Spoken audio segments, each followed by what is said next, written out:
Welcome to Madras granny. யூஸ்வலாக garlic bread வந்து மைதா மாவில் தான் நம்ம சாப்பிட்ருப்போம். பரவாயில்ல, கொஞ்சம் ஹெல்த்தியர் வெர்ஷனாக ஒரு காம்ப்ரமைஸ் பண்ணி நம்ம வந்து மைதா மாவை அவாய்ட் பண்ணிவிட்டு கோதுமை மாவில் செய்யலான்னு செஞ்சேன். நல்லாவே வந்திருந்தது. இது எப்படி செய்யுதுன்னு பார்க்கலாம். ஒரு 300 ml வந்து நல்லா ஒரு வார்ம் வாட்டர் வந்து ஒரு பவுலில் ஆட் பண்ணிக்கோங்க.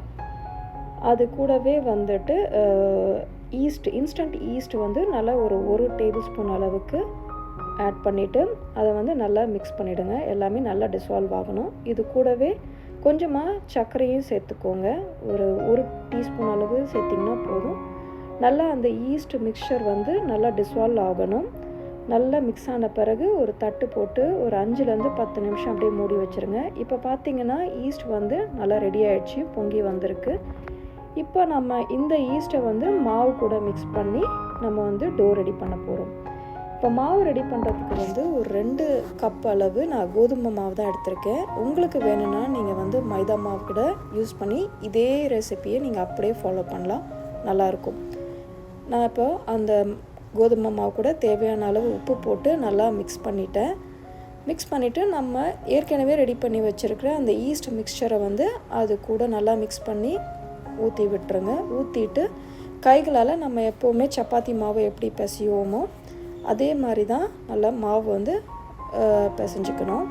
நல்லா இழுத்து நம்ம வந்து பிசைஞ்சால் நல்லா க்ளூட்டன் நல்லா க்ரியேட் ஆகி மாவு ரொம்ப நல்லா சாஃப்டாக வந்திருக்கும். இப்போ பார்த்திங்கன்னா நல்லா ஒரு 5-10 நிமிஷம் வரைக்கும் நான் பிசைஞ்சிருப்பேன். ஸோ இப்போ மாவு ரெடி ஆகிடுச்சு. ஒரு பாத்திரத்தில் அதை போட்டுட்டு கொஞ்சமாக காயாமல் இருக்கிறதுக்கு எண்ணெய் வந்து மேலே கொஞ்சோண்டு ஊற்றிட்டு ஃபுல்லாக அந்த மாவு முழுக்க வந்து அந்த எண்ணெய் வந்து கோட் ஆகிற அளவுக்கு கோட் பண்ணிவிட்டு ஒரு தட்டு போட்டு இல்லை வந்து இந்த மாதிரி கிளிங் விராப் இருந்ததுன்னா கிளிங் விராப் போட்டு விட்டு மூடி வச்சுருங்க. இப்போ நம்ம வச்சுருக்கிற மாவு வந்து டபுள் ஆகி ரைஸ் ஆகிருக்கும். இப்போ ரைஸ் ஆகிடுச்சு.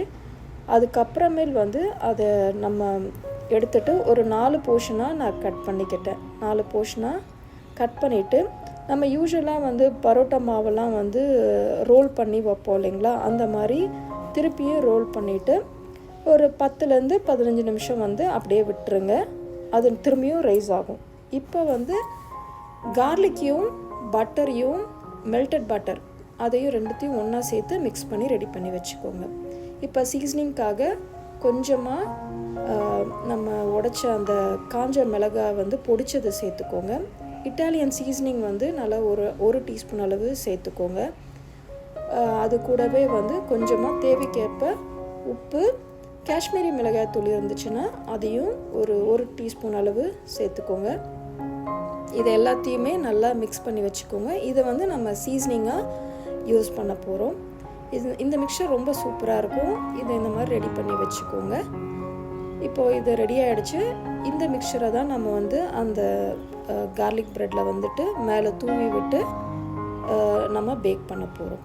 இப்போ பார்த்திங்கன்னா அந்த மாவு வந்து ஒரு 15 நிமிஷம் அப்படியே விட்டுட்டேன். இப்போ ரெடி ஆகிடுச்சு. இப்போது ஒரு உருண்டையை மட்டும் எடுத்து வச்சு உங்களோட கைகளாலேயே நல்லா ஃப்ளாட் பண்ணுங்கள். ரொம்ப மெலிசாக தட்டணும்னு அவசியம் கிடையாது. கொஞ்சமாக வந்து அடியில் மாவு போட்டுருங்க. மாவு போட்டுட்டு உங்கள் கைகளாலேயே வந்து நீங்கள் அப்படியே ஃப்ளாட் பண்ணிங்கன்னா அப்படியே கொஞ்சம் கொஞ்சமாக ஃப்ளாட் ஆகிடும். எல்லா சைடும் கொஞ்சம் ஈவனாக இருக்கிற மாதிரி பார்த்துக்கோங்க. முடியலன்னா லைட்டாக வந்து சப்பாத்தி கட்டையை வச்சு தேய்ச்சிக்கலாம். கொஞ்சம் திக்காக இருக்கிற மாதிரி பார்த்துக்கோங்க. இந்த அளவுக்கு கொஞ்சம் திக்காக இருந்ததுன்னா சாப்பிட்றதுக்கு நல்லாயிருக்கும். இன்னும் கூட கொஞ்சம் திக்காக இருக்கலாம். இப்போது நம்ம ஃப்ளாட் பண்ணியாச்சு. இது கூடவே நம்ம ஏற்கனவே ரெடி பண்ணி வச்சுருக்கிற அந்த பட்டரையும் கார்லிக் அந்த இதை வந்து மிக்சரை இது கூட போட்டு நல்லா எல்லா பக்கமும் படுற மாதிரி ஸ்ப்ரெட் பண்ணி விடுங்க. ஹாஃபாக பண்ணாலும் சரி, இல்லை வந்து முழு அந்த திரட்டினது ஃபுல்லாகவே நீங்கள் கோட் பண்ணாலும் சரி. அது கூடவே நம்ம ரெடி பண்ணியிருக்க அந்த ஆரிகானோ சீசனிங்கை வந்து அப்படியே தூவி விட்டுருங்க. அவ்வளோதான். இப்போது அந்த ஹாஃபை வந்து அப்படியே மடிச்சுட்டு ஒரு மாதிரி ஹாஃப் கிரசன்ட் மூன் ஷேப் மாதிரி வரும். அது வந்துட்டு இப்போ அந்த நம்ம உள்ளார போட்டிருக்க மிக்சரெல்லாம் அப்படியே சீல் பண்ணி விட்டுருங்க. ஏன்னா வெளியே வந்துடக்கூடாது. கொஞ்சம் பட்டர் வெளியே வரும், அது ஓகே தான் வந்து.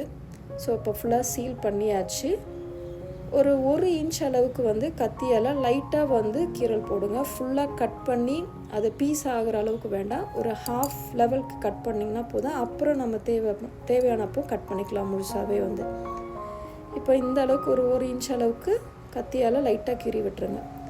லைனர்ஸ் இருந்ததுன்னா பேக்கிங் ட்ரேக்கு லைனர்ஸ் யூஸ் பண்ணுங்கள். நான் ஏர் ஃப்ரையரில் தான் பண்ணுறேன். இல்லைன்னா பரவாயில்ல, நான் சும்மா அடிஷ்னலாக அந்த லைனர்ஸில் வந்து கொஞ்சமாக அந்த பட்டரையும் கார்லிக்கும் சேர்த்து அந்த சீசனிங்கும் கொஞ்சம் சேர்த்து ஸ்ப்ரெட் பண்ணி விட்டேன். ஸோ இது வந்து அந்த பேஸில் வந்து ஒரு கோட்டிங் இருக்கும், சாப்பிட்றதுக்கு நல்லா டேஸ்ட்டாக இருக்கும் அப்படின்னு சொல்லிட்டு அந்த மாதிரி பண்ணேன். இது ஆப்ஷனல், உங்களுக்கு வேணும்னா பண்ணுங்கள், இல்லைன்னா அப்படியே கூட எடுத்து வச்சுட்டு குழந்தைங்களுக்கு கொடுக்குறதா இருந்தால் அப்படியே பேக் பண்ணுங்கள், கொஞ்சம் காரம் கம்மியாக இருக்கும். அவ்வளோதான். இப்போ நான் 2 பீஸ் செஞ்சாச்சு. 2த்தையுமே வந்துட்டு ஏர் ஃப்ரையரில் வச்சுட்டேன். கொஞ்சமாக மேலே வந்து கொத்தமல்லி தலையை வந்து நறுக்கிட்டு சேர்த்துக்கோங்க, அலங்கரிக்கிறதுக்காக தான். இதை வந்து ஒரு 180 டிகிரியில் வந்து ஃபஸ்ட்டு ஒரு 6 மினிட்ஸ் வந்து பேக் பண்ணுங்கள். இது பேக் பண்ணதுக்கு அப்புறமேல் இப்போ 6 மினிட்ஸ் ஃபஸ்ட்டு வந்து வச்சுருக்கேன். இது ஒரு 6 மினிட்ஸ் ஆகட்டும் 180 டிகிரியில். இது பேக் ஆகட்டும். நடுவில் எடுத்துட்டு நீங்கள் வந்து திருப்பி போடுங்க. திருப்பி போட்டுட்டு 2த்தையுமே திருப்பி போட்டாச்சு. இப்போது திரும்பியும் இன்னொரு 6 மினிட்ஸ் அதே 180 டிகிரியில் வச்சுட்டு நீங்கள் பேக் பண்ணணும்.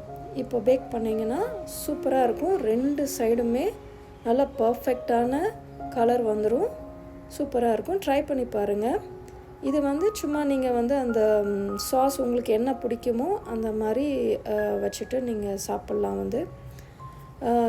இது சின்ன சின்ன பீஸஸாக இப்போ 2 சைடுமே வந்து நான் வந்து கீரல் போட்டு ரெடி பண்ணியாச்சு. பார்த்திங்கன்னா நல்லா கிறிஸ்பியாக நல்லாவே இருக்கும். மேல் போர்ஷன் வந்து நல்லா கிறிஸ்பியாக இருக்கும். நீங்கள் எடுத்து சாப்பிட்ற போது பார்த்திங்கன்னா உள்ளார இருக்க பகுதி வந்து கொஞ்சம் நல்லா சாஃப்டாக ப்ரெட் மாதிரி ஒரு டெக்ஸ்சரில் தான் இருக்கும். ட்ரை பண்ணி பாருங்கள், உங்களுக்கு ரொம்ப பிடிக்கும். எப்படி இருக்குன்னு சொல்லுங்கள். தேங்க்ஸ் ஃபார் வாட்சிங் அண்ட் என்ஜாய்.